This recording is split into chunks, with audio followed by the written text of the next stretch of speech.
മനസ്സത്താപൂർവ്വം നിന്ന് പരിശുദ്ധ സുവിശേഷം ശ്രമിക്കാം. സമാധാനം നിങ്ങളോടുകൂടെ. വിശുദ്ധ മത്തായി അറിയിച്ച ഈശോമിശിഹായുടെ പരിശുദ്ധ സുവിശേഷം.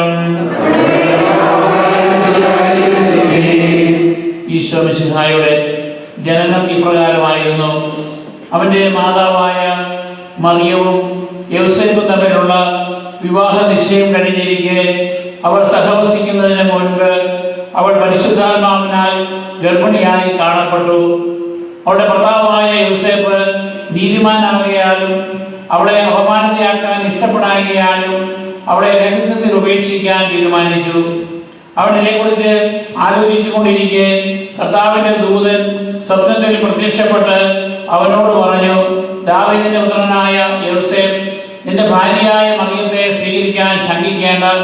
അവൾ ഗർഭം ധരിച്ചിരിക്കുന്നത് പരിശുദ്ധാത്മാവിൽ നിന്നാണ്. അവൾ ഒരു പുത്രനെ പ്രസവിക്കും. നീ അവനെ ഈശോ എന്ന് പേര് വിളിക്കണം. എന്തെന്നാൽ അവൻ തന്റെ ജനത്തെ അവരുടെ പാപങ്ങളിൽ നിന്ന് രക്ഷിക്കും. കന്യക ഗർഭം ധരിച്ച് ഒരു പുത്രനെ പ്രസവിക്കും.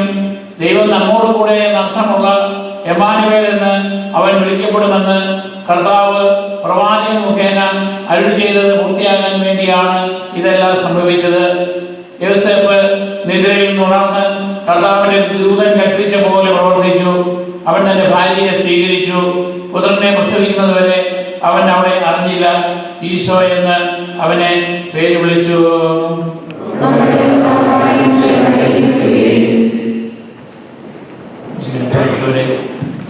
ഈ നോമ്പ് കാലത്ത് ഒരു തിരുനാൾ ആഘോഷിക്കുന്നത് അല്പം വൈരുദ്ധ്യമായിട്ട് തോന്നാം.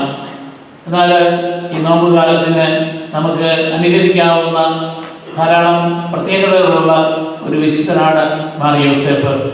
3 കാര്യങ്ങളാണ് പ്രത്യേകിച്ച് അദ്ദേഹത്തെ പറ്റി നമ്മൾ ബൈബിളിൽ കാണുക. ഒന്ന്, അദ്ദേഹം നീതിമാനായിരുന്നു. 2, അദ്ദേഹം കുടുംബജീവിതത്തിലെ പ്രശ്നങ്ങളെ അനുസരണയോടുകൂടി ദൈവത്തിന് വിധേയമായി അദ്ദേഹം കൈകാര്യം ചെയ്തു. 3, കുടുംബജീവിതത്തിലുണ്ടായ സഹനങ്ങൾ, ബുദ്ധിമുട്ടുകൾ അദ്ദേഹം സമചിത്തതയോടുകൂടി സഹിക്കുവാനായിട്ട് തയ്യാറായി. ബൈബിളിലെ യോസേഫ് നീതിമാനായിരുന്നു എന്ന് പറയുമ്പോൾ ആരാണ് നീതിമാൻ? നമ്മളെല്ലാവരും നീതിമാന്മാരാകാൻ വിളിക്കപ്പെട്ടവരാണ്. ദൈവസ്നേഹത്തിലും പരസ്നേഹത്തിലും അധിഷ്ഠിതമായി ജീവിക്കുന്നവരാണ് നീതിമാന്മാർ. അങ്ങനെ പല ആളുകളെ പറ്റി ബൈബിളിൽ എടുത്തു പറയുന്നുണ്ട്.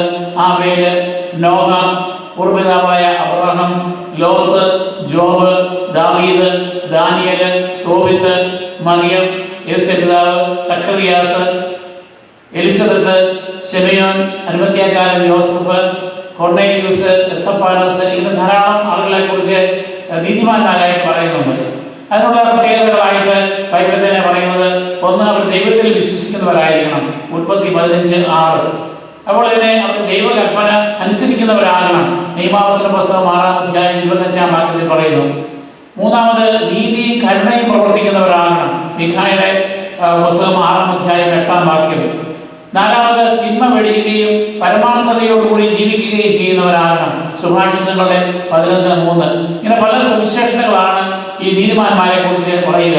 അപ്പൊ ഈ നോമ്പുകാലത്ത് നമ്മളും ചിന്തിക്കേണ്ടത് യോസേഫിനെ പോലെ തന്നെ, അല്ലെങ്കിൽ മറ്റ് വിശുദ്ധരായ ആളുകളെ പോലെ നമുക്കും വിശുദ്ധിയിൽ ജീവിക്കണമെങ്കിൽ ഒന്ന്, ദൈവത്തോടുള്ള വിശ്വസ്തയും, മറ്റൊന്ന് ഈ ലോകത്തിലുള്ള സഹജീവികളോടുള്ളതായ നമ്മളുടെ പരിഗണനയും വളരെ പ്രധാനപ്പെട്ടതാണ്. രണ്ടാമത്തെ പ്രത്യേകതയാണ് യോസേപ്പിതാവിന് ഒരു ആശങ്ക ഉണ്ടാകുന്നു. എന്താണ് ആശങ്ക? തന്നെ സംരക്ഷണത്തിന് ഏൽപ്പിച്ചിരിക്കുന്ന നിത്യമായ കന്യകാവ്രതം എടുത്തിട്ടുള്ള ഒരു പെൺകുട്ടിയാണ് മറിയം. അവളെ സംരക്ഷണത്തിന് ഏൽപ്പിക്കപ്പെട്ട ആ യോസേഫ് അറിയുന്നു അവള് ഗർഭം ധരിച്ചിരിക്കുന്നു. അവൾ പറഞ്ഞു, എനിക്ക് ഗബ്രിയേൽ മാലാഖ പ്രത്യക്ഷപ്പെട്ട് കന്യക ഗർഭം ധരിച്ച് പുത്രനെ പ്രസവിക്കുമെന്നുള്ളത് നിറവേറ്റുന്ന രീതിയിൽ എന്നെ തെരഞ്ഞെടുത്തിരിക്കുന്നു, അതുകൊണ്ട് ഞാൻ ഗർഭിണിയാണ് എന്ന് പറയുമ്പോൾ യോസേഫ് ഒരു വലിയ ആശങ്കയിലൂടെ കടന്നു പോവുകയാണ്. ആ ആശങ്ക എന്ന് പറയുന്നത്, ഒന്ന്, അദ്ദേഹം വഴി അവള് ഗർഭിണിയായി എന്ന് ലോകം ധരിച്ചതിരിക്കാം. അപ്പോൾ ഒരു കന്യകയുടെ സംരക്ഷണം ഏൽപ്പിച്ചിരിക്കുന്ന പ്രായം ചെന്ന താൻ വഴിയായി അവൾ ഗർഭം ധരിച്ചു എന്ന് ലോകം തെറ്റിദ്ധരിക്കും. അതാണ് ഒന്ന്. മറ്റൊരു ആശങ്കയായിട്ട് പറയുക, യോസേപ്പിതാവ് വിശ്വസിച്ചു, അതായത് പ്രവാചകന്മാർ പണ്ട് മുതലേ പറഞ്ഞിട്ടുള്ള ഒരു കാര്യമാണ്, കന്യക ഗർഭം ധരിച്ച് പുത്രനെ പ്രസവിക്കും, അവനായിരിക്കും ഈ ലോകരക്ഷകനായിട്ട് വരിക എന്ന്. പക്ഷേ അത് തന്റെ സംരക്ഷണത്തിൽ ഏൽപ്പിച്ചിരിക്കുന്ന ഈ കന്യകയിൽ നിന്നാണ് വരുന്നത് എന്ന് വരുമ്പോൾ ആ കുട്ടിയുടെ പിതാവായിട്ട് സംരക്ഷകനായിട്ട് ജീവിക്കുവാനുള്ള അർഹത തനിക്കുണ്ടോ? അതില്ല എന്നുള്ള എളിമയോടുകൂടിയുള്ളൊരു മനോഭാവം. ആ കന്യകയുടെ ഭർത്താവായിരിക്കാനുള്ള യോഗ്യത തനിക്കില്ല. അതുകൊണ്ട് അദ്ദേഹം ആശങ്കയാണ്. അതുകൊണ്ടാണ് ഗബ്രിയേൽ മാലാഖ പ്രത്യക്ഷപ്പെട്ട് പറയുന്നത്, യോസേഫേ, നീ അവളെ ഭാര്യയായി സ്വീകരിക്കുവാൻ ആശങ്കപ്പെടേണ്ടതില്ല എന്നാണ്, ഭയപ്പെടേണ്ടതില്ല എന്നുള്ളതല്ല. അപ്പൊ അതുകൊണ്ട് യോസേഫ് അതിന് മുമ്പ് വിചാരിച്ചത്, ഒരു കാര്യം ചെയ്യാം, ഇതിന് അർഹത എനിക്കില്ല, അതുകൊണ്ട് ഞാനിവിടെ രഹസ്യത്തിൽ ഉപേക്ഷിക്കാം. ചിലർ പൗരോഹിത്യത്തിന് വേണ്ടിയൊക്കെ പഠിച്ച് ഡീക്കണൊക്കെ ആകാറാകുമ്പോഴത്തേക്ക് അവർക്ക് തോന്നും, ഓ, ഞാൻ വിശുദ്ധ കുർബാന അർപ്പിക്കാനുള്ള യോഗ്യതയില്ല, ഇല്ല, എൻ്റെ കയ്യിലിരിക്കുന്ന അപ്പം ഈശോയുടെ രൂപം തിരിച്ചറിയണം, അതുപോലെ തന്നെ ആ വീഞ്ഞ് കർത്താവിൻ്റെ രക്തവുമാക്കി മാറുന്നു, എനിക്ക് അതിനൊക്കെയുള്ള യോഗ്യതയില്ല എന്ന് പറഞ്ഞ് പിന്മാറിയ ചുരുക്കം ചില ആളുകളുണ്ട്. എന്ന് പറഞ്ഞതുപോലെ യോസേഫ് ആശങ്കപ്പെടുകയാണ്. ഇത് ഒരു ക്രൈസിസ് ആണ്. ഈ ക്രൈസിസിലാണ് മാലാഖ പറയുക, നീ അവളെ ഭാര്യയായി സ്വീകരിക്കാൻ ശങ്കിക്കേണ്ട. അങ്ങനെ സ്വപ്നത്തിൽ പ്രത്യക്ഷപ്പെട്ട് കഴിഞ്ഞപ്പോൾ അദ്ദേഹം അതിൽ വിശ്വസിക്കുകയും അതനുസരിച്ച് അവളെ തന്റെ ഭാര്യയായി സ്വീകരിക്കുകയും ചെയ്യുന്നു. മൂന്നാമത് നമ്മൾ കാണുന്നത് യോസേഫിന്റെ സഹനമാണ്. ഇവിടെ നമുക്കറിയാം, ഈ യോസേഫ് ഒരു സ്വപ്നക്കാരനായിരുന്നതിൽ ഇതുപോലെ സ്വപ്നക്കാരനായിരുന്ന പഴയ നിയമത്തിലെ ഒരു യോസേഫ് ഉണ്ട്. അതായത് പൂർവ്വപിതാവായ യാക്കോബിന്റെ 11ാമത്തെ മകനായിരുന്ന യോസേഫ്. ആ യോസേഫ് നീതിമാനായിരുന്നു. അവന്റെ പിതാവ് വളരെയേറെ സ്നേഹിച്ചിരുന്നു. പക്ഷേ സഹോദരന്മാര് അവനെ വെറുത്തു. കാരണം അസൂയ കൊണ്ടാണ്. അതുകൊണ്ടാണ് അവനെ ഈജിപ്തിലേക്ക് പോകുന്ന കച്ചവടക്കാർക്ക് വിൽക്കുകയും അവിടെ പോയി അവൻ ഒരുപാട് പ്രശ്നങ്ങളിലൂടെ കടന്നുപോയി അവന് കാരാഗൃഹത്തിലായി അവിടെ നിന്ന് സ്വപ്ന വ്യാഖ്യാനത്തിലൂടെ ഫറവോ രാജാവിന്റെ പ്രധാനമന്ത്രിയായി തീരുകയും ചെയ്യുന്നത്. അദ്ദേഹത്തിന്റെ നീതിമാനായിരിക്കുന്നു എന്ന് പറയാനുള്ള കാരണം, അദ്ദേഹത്തിന്റെ ബാക്കി 10 സഹോദരന്മാര്, അതിനുശേഷം ബെഞ്ചമിനുണ്ട്, അവര് മടങ്ങി വരുമ്പോൾ, അതായത് ഭക്ഷണം തേടി ഈജിപ്തിലേക്ക് വരുമ്പോൾ അവരോട് യോസേഫ് പറയുന്ന ഒരു കാര്യമുണ്ട്, നിങ്ങൾ ഭയപ്പെടേണ്ട കാര്യമില്ല, നിങ്ങൾ എന്നെ ശരിയാണ് മാൽട്രീറ്റ് ചെയ്തു, വളരെയേറെ ബുദ്ധിമുട്ടുള്ളവരെ എന്നെ കടത്തി വിട്ടു, പക്ഷെ ഇതെല്ലാം ദൈവത്തിന്റെ പരിപാലനയായിരുന്നു. കാരണം നിങ്ങളെ, നമ്മുടെ പിതാവിനെ, നിങ്ങളെയും ഒക്കെ സംരക്ഷിക്കുവാൻ വേണ്ടി ദൈവം നിയോഗിച്ച ഒരു പദ്ധതിയായിരുന്നു അത്. അതുകൊണ്ട് ജീവിതത്തിലെ പ്രതിസന്ധി ഘട്ടങ്ങൾ ഉണ്ടാകുമ്പോഴും ദൈവത്തിന് നമ്മൾ അറിയാത്ത അജ്ഞാതമായ ഒരു പദ്ധതിയുണ്ട്. അപ്പൊ അതുപോലെ യോസേഫിനും അത് മനസ്സിലാക്കുന്നുണ്ട്. മറ്റൊന്ന്, യോസേഫ് മറിയത്തിന് ഗർഭാവസ്ഥയിലാകുമ്പോഴാണ് അത് പ്രതികൂലമായിട്ട് അഗസ്റ്റസ് സീസറിന്റെ കൽപ്പന പ്രകാരം പേരെടുക്കുവാൻ വേണ്ടി ഇവിടെ ബെത്ലഹേമിലേക്ക് പോകേണ്ടി വരുന്നു. അപ്പോൾ എന്നെ ഏൽപ്പിച്ച ഈ കുഞ്ഞിനെയും ഈ അമ്മയെയും ഒക്കെ സംരക്ഷിക്കാൻ ഇത്രയേറെ ക്ലേശങ്ങൾ എനിക്ക് തരേണ്ടതുണ്ടോ? എന്നെ സുഖസുഭിക്ഷമായി ജീവിക്കാൻ അനുവദിക്കുകയല്ല ദൈവം ചെയ്യേണ്ടത് എന്നല്ല അദ്ദേഹം പറയുക. മറിച്ച് വചനം പൂർത്തിയാകത്തക്ക വിധത്തിൽ ബെത്ലഹേമിലാണ് ഈ രക്ഷ ജനിക്കേണ്ടത് എന്നുള്ള നിറവേറ്റാൻ വേണ്ടി ബെത്ലഹേമിലേക്ക് ബന്ധപ്പെട്ട് യാത്ര ചെയ്യുകയാണ്. ഇനി യാത്ര ചെയ്യുന്ന പോലെയല്ല, അന്ന് അവര് നടന്ന് കഴുതപ്പുറത്തുമൊക്കെയാണ് യാത്ര ചെയ്യുക. അവിടെ ചെല്ലുമ്പോൾ സത്യത്തിൽ ഇടകിട്ടാതെ വിഷമിക്കുന്നതൊക്കെ നമുക്കറിയാം. അതിനുശേഷം വീണ്ടും സ്വപ്നം ഉണ്ടാവുകയാണ്. അതായത് എങ്ങനെയെങ്കിലും തിരികെ തന്റെ നസറത്തിലേക്ക് പോയി തന്റെ തൊഴിൽ ചെയ്ത് ഈ ശിശുവിനെയും അമ്മയെയും ഒക്കെ പുലർത്താമെന്ന് വിചാരിക്കുമ്പോഴാണ് വീണ്ടും പറയുന്നു, മാലാഖ വന്നിട്ട് പറയുന്നു, ഇതാ ഈ ശിശുവിനെ വധിക്കാൻ വേണ്ടിയിട്ട്, ഈ ശിശുവിനെ വധിക്കാൻ വേണ്ടിയാണ് രാജാവ് കൽപ്പന പുറപ്പെടുവിച്ചിരിക്കുന്നു. അതുകൊണ്ട് എത്രയും വേഗം വിനയം കൊണ്ട് ഞങ്ങൾ ഈജിപ്തിലേക്ക് പോവുക. അങ്ങനെ ഒളിച്ചോടി പോകേണ്ട, ഭയത്തോടുകൂടി പോകേണ്ട ഒരു യുദ്ധ സമാനമായ ഒരു സാഹചര്യത്തിലൂടെ യോസേഫ് കടന്നു പോകുന്നു. വീണ്ടും എന്നാൽ തിരിച്ച് ഇനിയിപ്പോൾ ഒരുപാട് യാത്ര ചെയ്ത് നസറത്തിലേക്കൊന്നും പോകേണ്ട, യൂദയായിലേക്ക് പോയേക്കാമെന്ന് വിചാരിക്കുമ്പോഴാണ് മാലാഖ പറയുന്ന, അർക്കലാവുസ് എന്ന് പറയുന്ന രാജാവ് ക്രൂരനാണ്, അവൻ ചിലപ്പോൾ ഈ ശിശുവിനെ കൊല്ലാൻ സാധ്യതയുണ്ട്, അതുകൊണ്ട് നീ തിരിച്ച് ഗലീലയിലേക്ക് തന്നെ അല്ലെങ്കിൽ നസറത്തിലേക്ക് മടങ്ങുക. അങ്ങനെ എന്തെല്ലാം പ്രതിബന്ധങ്ങൾ ഉണ്ടായാലും തന്നെ തിരഞ്ഞെടുക്കപ്പെട്ടു. അതുകൊണ്ട് തനിക്ക് ദൈവമെല്ലാം സൗഭാഗ്യമാണ് ഈ ലോകത്തിൽ തരേണ്ടത് എന്നല്ല, മറിച്ച് പ്രതികൂല സാഹചര്യങ്ങളിലൂടെ കടന്നു പോവുകയാണ്. വീണ്ടും നമുക്കറിയാം, ആ ശിശുവിനെ വളർത്താൻ വേണ്ടിയിട്ട് കഠിനാധ്വാനം ചെയ്യുന്നു. ദരിദ്രമായ ഒരു കുടുംബമാണ്. 12ാമത്തെ വയസ്സിൽ ഈശോയെ കാണാതെ പോകുന്നു. ഇങ്ങനെയുള്ള ഈ പ്രതിസന്ധികളെല്ലാം ഉണ്ടാകുമ്പോഴും യോസേഫ് ബൈബിളിലെ യോസേഫിന് ഒരു വാക്ക് പോലും ഉച്ചരിക്കുന്നതായി നമ്മൾ കാണുന്നില്ല. 12ാമത്തെ വയസ്സിൽ ഈശോയെ കാണാതെ പോകുമ്പോഴും അവിടെ സംസാരിക്കുന്നത് മറിയമാണ്, നീ എന്താ അവനെ ഇതിനൊക്കെ ചെയ്തത്? പിതാവ് ഞാനും ഒക്കെ നിന്നെ പ്രതി വളരെയേറെ ക്ലേശപ്പെടുകയല്ലായിരുന്നു എന്നല്ലാതെ യോസേഫ് ഈശോയൊന്നും വഴക്ക് പറയുന്നില്ല.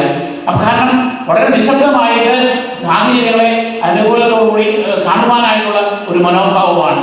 പരമ്പരാഗതമായ വിശ്വാസം അനുസരിച്ച്, അല്ലെങ്കിൽ ബൈബിൾ പണ്ഡിതന്മാരുടെ കണക്കുകൂട്ടലനുസരിച്ച് ഈശോയ്ക്ക് 17 വയസ്സ് പ്രായമുള്ളപ്പോൾ ക്രിസ്തുവർഷം 20ാമത്തെ ആണ്ടില് യോസേഫ് പിതാവ് ഭാഗ്യനിദ്ര പ്രാപിച്ചു. അതുകൊണ്ട് യോസേഫിന്റെയും ഈശോയുടെയും മാതാവിന്റെയും സാന്നിധ്യത്തിൽ യോസേഫ് മരിച്ചതുകൊണ്ടാണ് നല്ല മരണത്തിന്റെ മധ്യസ്ഥനായിട്ടും യോസേഫിനെ നമ്മൾ കാണുക.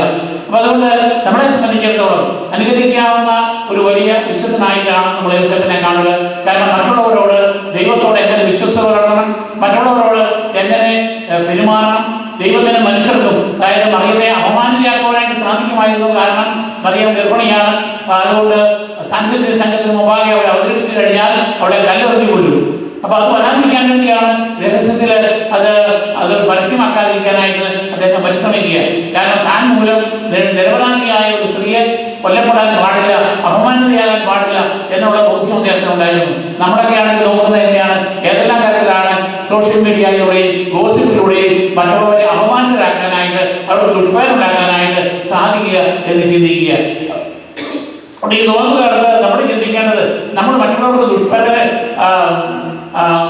അപകീർത്തിയാണ് ഉണ്ടാക്കുന്നത്, അതോ മറ്റുള്ളവരെ കുറിച്ച് നല്ലത് കാണാനും നല്ലത് പറയുവാനും നമുക്ക് സാധിക്കുന്നുണ്ടോ എന്ന്. മറ്റൊന്ന് നമ്മുടെ കുടുംബജീവിതത്തിൽ യോസേഫും മറിയവും തമ്മിലുള്ള ബന്ധം ഒരു വലിയ കുടുംബജീവിതത്തിൽ ഒരു വലിയ മാതൃകയാണ്. കാരണം ഒരു ഗൗരവമായ ഒരു തെറ്റിദ്ധാരണ ഉണ്ടായ സമയത്ത് പോലും യോസേഫ് സമചിത്തതയോടുകൂടി പെട്ടെന്ന് പ്രതികരിക്കാതെ വെയിറ്റ് ചെയ്യുകയാണ്. ആ വെയിറ്റ് ചെയ്യുന്ന സമയത്താണ് മാലാഖയുടെ ഇടപെടൽ ഉണ്ടാവുക. അപ്പൊ അതുപോലെ നമുക്കുള്ള പ്രശ്നം എന്താണെന്ന് ചോദിച്ചാൽ എന്തെങ്കിലും ഒരു വിഷയം ഉണ്ടായാൽ ഉടനെ ദേഷ്യപ്പെടുക, ഉടനെ റിയാക്ട് ചെയ്യുക, അങ്ങനെയാണ് കുടുംബ ബന്ധങ്ങൾ തകരുക. മെനിയാന്ന് പോലും എനിക്ക് ഒരാൾ വിളിച്ചിട്ട് പറഞ്ഞു, ഒരു 10-30 കൊല്ലം ഭാര്യ-ഭർത്താക്കന്മാരായിട്ട് ജീവിച്ചു, മക്കളെല്ലാം വിളിച്ച് നല്ല ഉദ്യോഗസ്ഥന്മാരായി, അതിനുശേഷം ഭാര്യ ഭർത്താവും വേർപിരിഞ്ഞാൽ താമസിക്കുക. ഇതാണ് ഇന്ന് നമ്മുടെ സമൂഹത്തിൽ നടന്നുകൊണ്ടിരിക്കുക. അത് നമ്മുടെ ഇവിടെയും ലോകത്തിന്റെ വിവിധ ഭാഗങ്ങളിലും നടക്കുന്ന ഒരു കാര്യമാണ്. കാരണം യോസേഫിനെ പോലെ ക്ഷമിക്കാനുള്ള സന്നദ്ധത നമുക്കില്ല. പെട്ടെന്ന് റിയാക്ട് ചെയ്യുക, പെട്ടെന്ന് ദേഷ്യപ്പെടുക. മൂന്നാമതായിട്ട് യോസേഫിന്റെ ആ വിധേയത്വം, അതായത് മാലാഖ പറഞ്ഞു ഓക്കെ ഞാനത് അനുസരിക്കാം. അധികാരികളോടുള്ളതായ വിധേയത്വം, ദൈവത്തോടുള്ളതായ വിധേയത്വം, ദൈവത്തിന്റെ പ്രതിനിധികളോടുള്ളതായ വിധേയത്വം, ഇതൊന്നും ഇല്ലാതെ മറ്റുള്ളവരുടെ മുമ്പിൽ ആൾ വിളിക്കാനും ജാട കാണിക്കാനും ഷൈൻ ചെയ്യാനും ഒക്കെ ഉള്ളതായ പ്രവണത നമുക്കുണ്ടാകുമ്പോഴും നമ്മുടെ യോസേഫിന്റെ മാതൃക നമുക്ക് കാണാൻ സാധിക്കണം. മറ്റൊന്ന് യോസേഫിന്റെ സഹനമാണ്. ഈ പ്രതിബന്ധഘട്ടങ്ങളിലെല്ലാം ഒരുപാട് പരാതികളൊന്നും പറയാതെ ഇതാണ് ദൈവനിയോഗമെങ്കിൽ അത് എളിമയോടുകൂടി സഹനത്തോടുകൂടി ഏറ്റെടുക്കുവാനും ഇതിനുശേഷം ഒരു നല്ല സൗഭാഗ്യം ഉണ്ടാകുമെന്നുള്ള ആ ബോധ്യം. അതുകൊണ്ട് യോസേഫ് പിതാവിന്റെ മാധ്യസ്ഥം നമ്മൾ കേൾക്കുമ്പോൾ യോസേഫിനെ പോലെ നീതിമാന്മാരായി ജീവിക്കുവാനായിട്ട്, അനുസരണയുള്ളവരായി, വിധേയത്വമുള്ളവരായി, ക്ഷമയുള്ളവരായി കഴിയുവാനായിട്ട്, സഹനത്തെ ഒരു പോസിറ്റീവായിട്ടുള്ള മനോഭാവത്തോടുകൂടി ഏറ്റെടുക്കുവാനായിട്ട് നമുക്ക് അദ്ദേഹത്തിന്റെ മാധ്യസ്ഥം ചേർക്കാം.